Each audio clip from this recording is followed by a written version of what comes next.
अत्याचारी मोहम्मद युनूसचा अत्याचारी मोहम्मद युनूसचा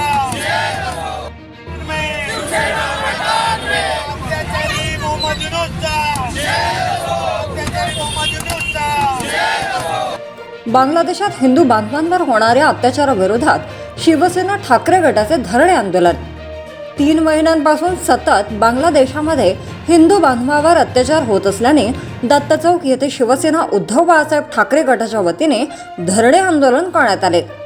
त्वरित केंद्र सरकारने बांगलादेशमध्ये होत असलेल्या हिंदू बांधवांवर अत्याचार विरोधात उपाययोजना कराव्यात अशी आंदोलकांनी मागणी केली आहे।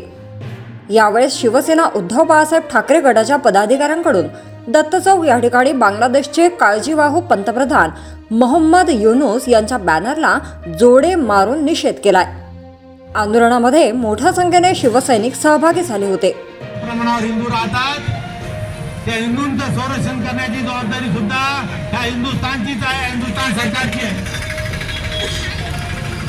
आणि आज या केंद्र सरकारला जाग आणण्यासाठी आम्ही आज शिवसेनेतर्फे, जिल्हा शिवसेनेतर्फे हे धरणे आंदोलन घेत आहोत। या केंद्र सरकारला जाग आली पाहिजे आणि शेजारच्या बांगलादेशमध्ये होत असलेल्या हिंदूंचा नरसंहार कुठेतरी थांबला पाहिजे। तातडीने केंद्र सरकारने यामध्ये हस्तक्षेप करायला पाहिजे व तिथे सरकारला बांगलादेश सरकारमध्ये युनूस काळजीवाहू पंतप्रधान आहेत मोहम्मद युनूस आणि त्यांच्या आशीर्वादानेच हा सर्व नरसंहार होत आहे। म्हणजे तिथील कट्टरतावादी या देशामध्ये आता बांगलादेशमध्ये हिंदू राहणार नाही, हिंदूंना राहू देणार नाही अशा प्रकारच्या भाषा करताय।